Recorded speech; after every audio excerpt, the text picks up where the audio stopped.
Tempest. And what has GVizzle got for us today for me to pick from? GVizzle has 3 cards for you today. Artistic Telekinesis, the Courier, the Meteor. You said the autistic telekinesis. The artistic art. Like Garfunkel. Okay, because I'm pretty sure I'm autistic, right? And I've met a lot of autistic people, and I'm pretty sure none of us have telekinesis. Have you met them all, though? No, and we are on the spectrum. We are supposed to be individuals. Exactly. So art with an R, artistic telekinesis. The Courier, also with R's, and the Meteor. The media. The Meteor. Meteor. Meteor. Not meteor. Meteor. You eat meteors. We eat Meteor chicken wings. I don't like chicken wings, but we eat Meteor versus Meteor versus Media. Okay, so this third one with the chicken has blown my mind a bit. It's not a chicken. You have chickens. It's this. It's this. It's Meteor. It's this. What will it be? The Meteor. I'd watch that movie. Yeah. Okay. Earth is about to be struck by a mammoth meteor. Though no one knows exactly what will happen, most scientists assume life on Earth will be totally altered and potentially eliminated. Everyone on the planet is freaking out. Suddenly, you receive a bizarre email. The government demands that you must fly to, these are American cards, so let's all pretend. You must fly to Washington, D.C. immediately by order of the president. The email message includes a first-class plane ticket. Once you arrive at the airport, military police confiscate your cell phone and wordlessly transport you to a secret hangar that houses 10 massive space shuttles. You are escorted onto one of the ships. Not counting the crew, there are 24 equally confused people waiting on the ship. You recognize a few of these people instantly. Bill Gates, the musician Prince, before he died. I'm wearing my Prince shirt. Oprah Winfrey.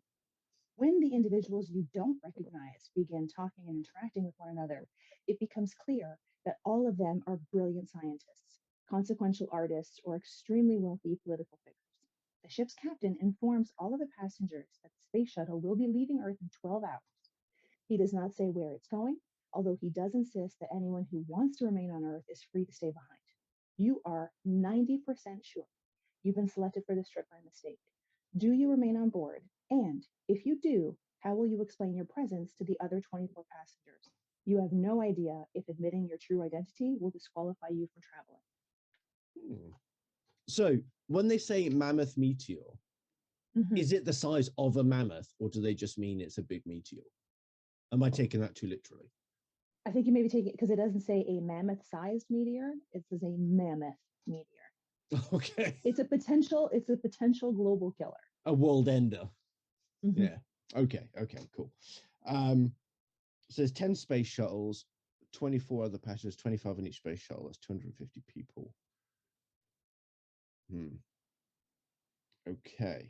And I think there's a 90% chance that I'm an idiot and I'm there by mistake. Yeah. Does it say what you're not the idiot. You're not the idiot. The person who sent the email is potentially the idiot.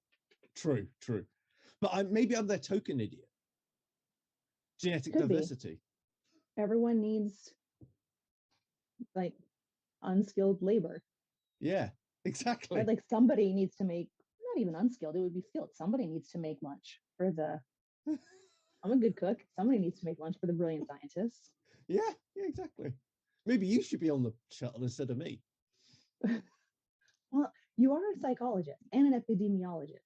Yeah, I have research papers. Thank you very much. So I have cookbooks. Exactly. And I did an apprenticeship. I did once have a letter to the editor published in Details magazine. Thank you very much. So yes. Well, I'll one up you here. Thank you very much. Please do. I had a poem published, and it was under my sister's name because she had to do it for homework for school, and I did it for her. And then it got published in a book locally in the city. And then my mum went around telling everybody, "Oh, look how clever my daughter is. She's so brilliant." And then we said, "Mum, you know that he wrote it, right? Like, this is my sister speaking. I didn't write that. He wrote it. You fucking know that. Why are you telling everyone about it? Because she has to be complicit in the sham. What would happen Yes. if they found out that she was a cheater? Yeah. The scandal. The scandal. I know. Oh. Anyway. I too once had a haiku published in a school literary journal when I was in the 5th grade. Do you remember? With color red. I do. Red. Red is the color of a beautiful cardinal soaring through the wonderful blue sky just as the winter is over. Maybe it wasn't a haiku. That seems like it's got a lot of syllables in it. Yeah, no, it wasn't a haiku. Maybe they gave you leeway for your like age. A limerick. I don't know. Yeah. A multiverse haiku. I don't think that exists. It wasn't a haiku. It was just with color red. A multi-dimensional haiku from another plane of existence, and you just really creative. That. Yeah. Every time I hear the word multi-dimensional, I think of like Hitchhiker's Guide to the Galaxy. I know that wasn't the whole point of the movie, but I just see the like flower pot. Yeah. Falling to Earth. If I'm honest, I felt like, in my own stupid way, that was the point of the book. The whole thing with the flower pot and the whale was pretty much what I felt was the point of the whole story. Was in that little pit. Yeah. Because I felt really bad for the exactly for the whale. He was just so obliviously he was Gozer. Yeah. Just obliviously happy. And then splat. Exactly. And that's how we all live our lives in a cosmic sense. True. We are the whale falling through the atmosphere, there for like no fault of our own, and then splat, the meteor that's mammoth sized, I've decided, hits the planet, boom, we're all dead. But maybe not you. Yeah. You will be with these 240 other people. 249. 249. Would you say, I think there's been a mistake? Or would you just be like, maybe there isn't a mistake? Okay, so I was wondering, because I started thinking about this while you're reading it. I want to make sure I didn't zone out while I was thinking about the question. Did they say where the shuttles were going? No. Okay. They're just leaving Earth. So he doesn't say where it's going, although he does insist that if you want to remain on Earth, you can stay behind. Yeah, I'm a bit skeptical, bearing in mind I'm naturally suspicious of people. And I want to know where these shuttles are fucking going, because they could have nuclear bombs on board, flying them straight at the meteor, and they're getting rid of the scum of the cream of the crop. So, yeah. So you think they're trying to like Bruce Willis Armageddon you into like breaking up the meteor? Then why would they take Prince? Maybe they just don't like his music. They got Bill Gates on there, and as we all know, he's putting microchips in our bloodstream, and I still haven't got my 5G update yet. So I don't know what the fuck is going on there. Oh, it's great. I can like wave and open doors now. It doesn't work on your door though. Your door's analog. No. You haven't updated. Yeah, it's totally an analog door. It doesn't do shit. And Oprah's gonna be there. And the brilliant scientists, extremely wealthy political figures. I don't see why they're necessary. The artists and scientists I get, but extremely wealthy political figures. Where does money matter where we're going? Exactly. And they probably just bought, like, what I imagine is like Snowpiercer. So they've bought their place on the shuttles, and then that money has enabled them to develop the shuttles. That's true. Got to be paid by someone. However, so you'd want to know first where it's going. Yeah. Would that be a deal breaker? Yeah, totally. Because it could be the meteor. But either way, it's over. So whether you're watching the meteor come to you or you're going to it. Because if they blow up the meteor successfully, then Earth is fine and we can live happily ever after. But then you're a hero. There will be like statues made with like, we don't know why this guy was on the ship, but we're happy he was. But they didn't need me for that. I'm quite happy living in what do you call it, anonymity. No one knows about the research I've done because nobody fucking reads it. they said that like brilliant scientists, okay, most of the brilliant scientists I've ever met or know about in my life have been utter dickheads. Like, they're not actually brilliant. The people that work for them, who they get credit for those people's work, who work for them, they're the brilliant ones. The people that get the label of brilliant scientists are usually just egomaniacal fucktards. Which is why they never said, no, no, you should actually send my assistant and not me. Exactly. This is why my Peter tingle is happening here, because however, most people just because they get away with it for so long, right? It's like when you, it's like we talked about a little while ago, you promote people just to get rid of them. If they're really good at self-promotion, then they have duped everyone into believing that they're the ones that do all the hard work. So for every scientist that's on there, there's 5 people on their team left on Earth being like, motherfucker, I did that. But they had to be smart enough to put a team together. That doesn't take smarts. Bring, that's true. Okay. Assuming that they are actually the brilliant ones. So you've got brilliant scientists, artists of consequence, they said, consequential artists. You've got music, you've got technology, you've got Oprah, and they've got you. So would that still lead you to think, they're just going to blow us all up? Yeah. Fuck Oprah. Because a lot of these people are anti-narrative, or they're counterculture, or like artists in general are deviants compared to the conservative mindset or the government mindset. But if you're planning on attempting to colonize a new world or rebuild civilization, you would want there to be art and technology and music. Nah. It depends on who's doing this. So we need to find out who's funding it, who this is being run by. It's all we know is that it's the president who, it's order of the president, and it's the military. So whichever. Do the military like art and culture, or do they just like blowing it up? I'm sure some of them like art and culture. But the people giving the orders, though, the boots on the ground might like it. I think they would want to preserve it. Like, even the worst regimes valued art, right? Like Hitler stole artwork and his artwork of the type that he liked. So if the artwork supports their narrative, then it's pro-narrative and it's not counterculture. So they will like it, and then they will absorb it and turn it into something that promotes them. And a lot of the stuff that the Nazis found, for example, was actually made up. Like, they didn't find the Olympic rings in Mesopotamia or wherever it was they found it. So like a lot of it was just fabricated. So the reason why my spidey sense is tingling here is because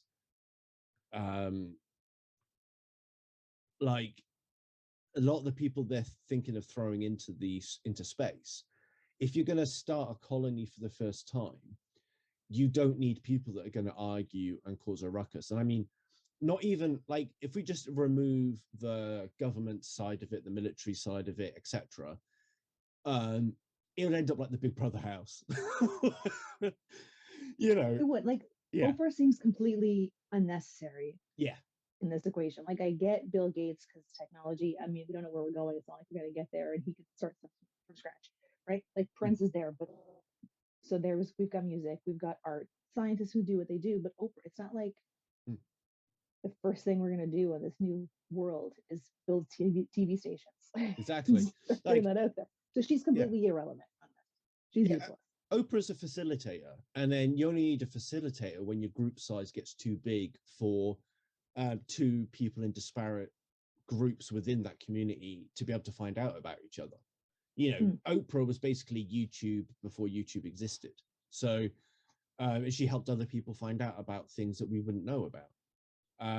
But that's not going to matter on like, I mean, oh, and another thing that I've just thought of is that another reason why we need to worry about this is they're only sending 250 people, right? You need at least 1,000 people to maintain civilization and for the genetic diversity to avoid inbreeding.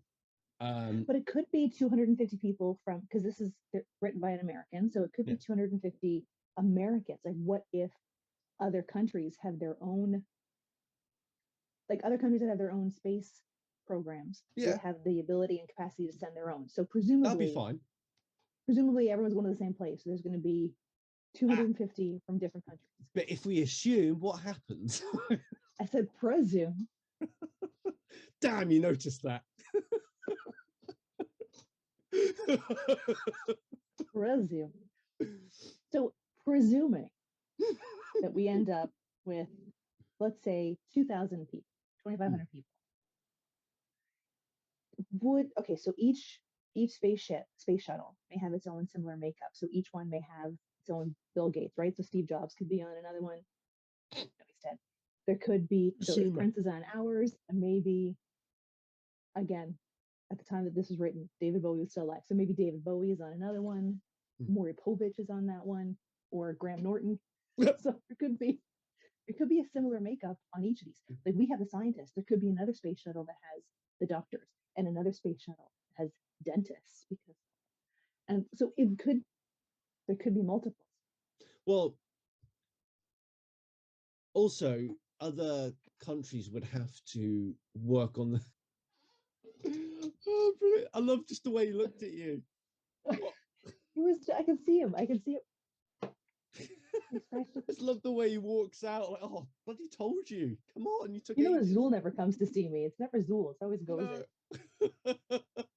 Mummy's boy. Yeah, heard him back at the door. That's hilarious. What was I saying? Sorry. It's all right. It's completely fine. Because the good thing with cats is I know that Hester is sitting outside the door right now, looking at the door, trying to burn it down with her laser vision, but she can't. But she won't claw at the door. She'll just try and will it open. Yeah. And then they'll cry. I love. Don't love me anymore. I love that kid. I'm way better than human children. One of my favorite things to do is compare my cats to other people's children because they get so annoyed. The first time I saw someone actually voice those thoughts was Bill Burr, because he said, like, he was comparing his dog against somebody's kids, and you were like, you can't compare my kids. He goes, yeah, I would. I just did it, and I'll do it again. There was a guy on TikTok who actually, I think he got a lot of heat because he was saying that parents of like toddlers or babies were talking about how hard it was. He was like, do you know how hard it is to have a dog? Like, having a dog is so much harder than a baby, because a baby just like does this, but a dog, like, can a dog be in the middle of your carpet? Can a dog chew up your house? Can a dog do this? And then I think he had to make like 3 videos as a result because he was just getting so comments. And he was like, no, it's dogs. Dogs are harder. Dogs are because they're that age for longer than the human children, and a human child you can reason with. Exactly. Gozer's 3, and he's acted like the same little annoying shit show for 3 years, and he probably will for the next however long we have him. He's 21. How many other 21-year-olds do you know that pour at the door and cry if the mum doesn't let them in? Stand in the shower watching me pee. Yeah. I do know someone that used to do that to somebody, to their mother, but well, that's a topic for another day. Yeah. Hopefully he's not on the space shuttle, or if he is, then if you see that guy in the space shuttle, yeah, exactly.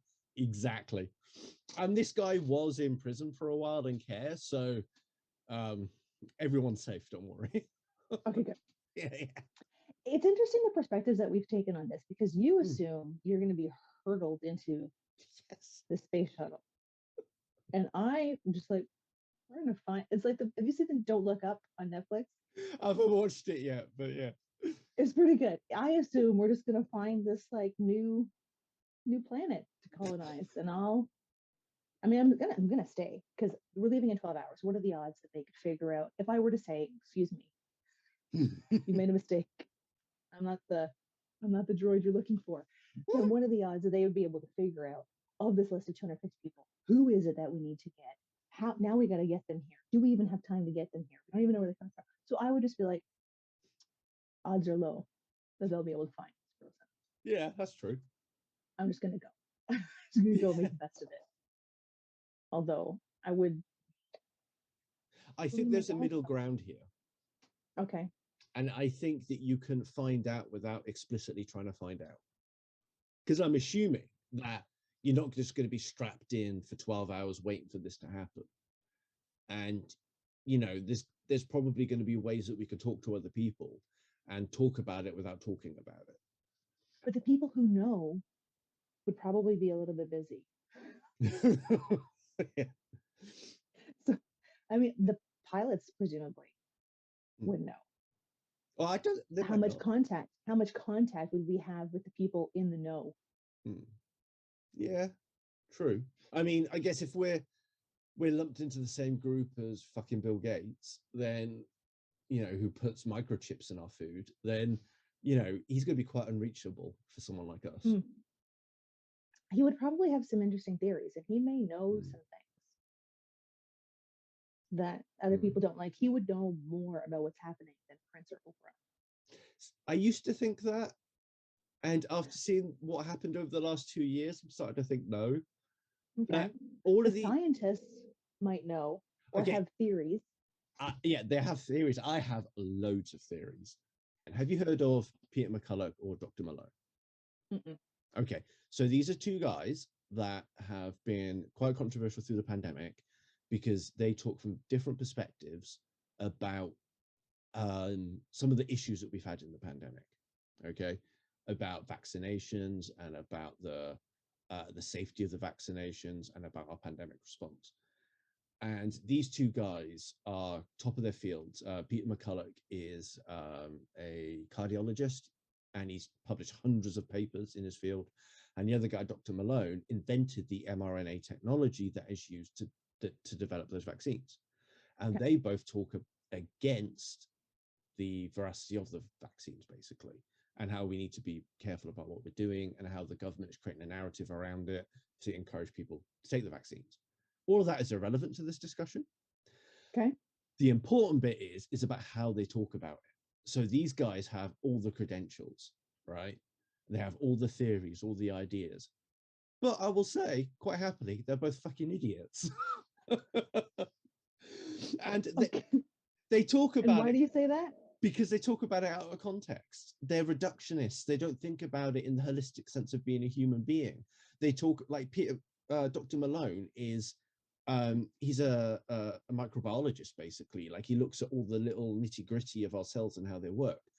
But how things work in that environment when you're viewing them is very different to how the whole body works when you look at the body as a whole.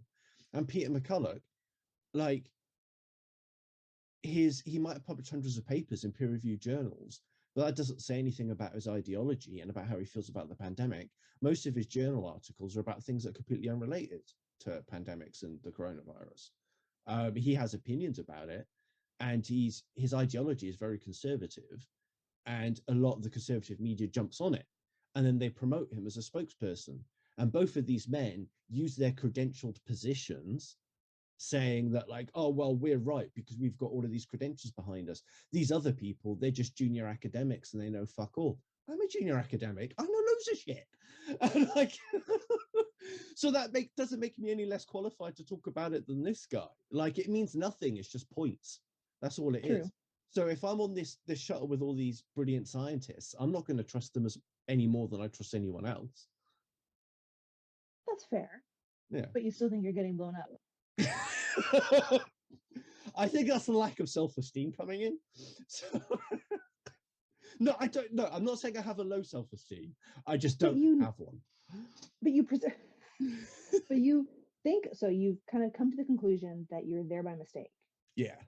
So maybe if that's the case, so you don't think you're there by mistake. You think they intentionally hooked you out. I don't know. You see. Like, I would Would it make need a to find difference? Like, if you found out that, yes, unequivocally you were there by mistake and they meant it to be another Tempest from a similar place, and they just got the address is fucked up. Like, you're Tempest psychology at, and he's Tempest dot psychology at. So they just messed up.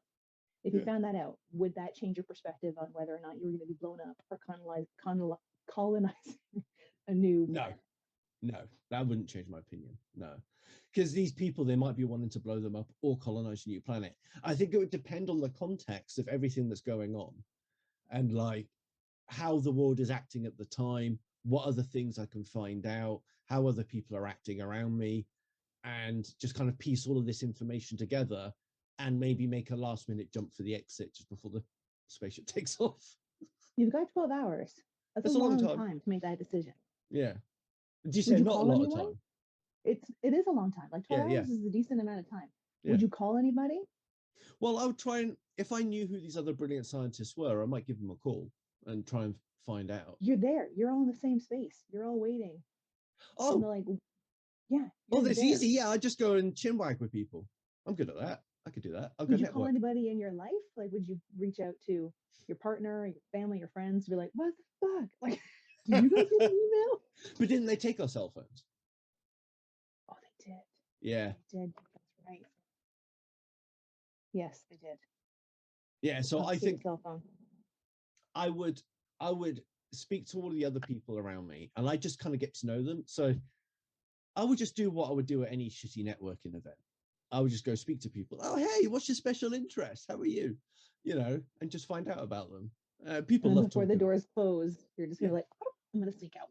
Exactly. That is exactly what I would do. Yes. I'll take my chances. Yeah. How would you handle it?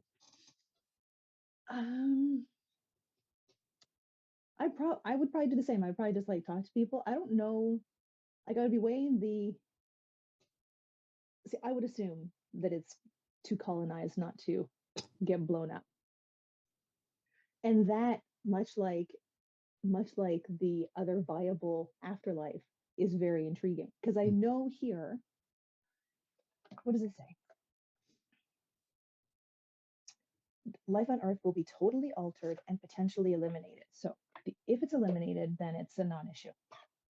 If it's totally altered, it's not in the positive way. It's not like when this meteor hits the Earth, it's going to like sprinkle like fairy dust and money. Like it's not going to happen.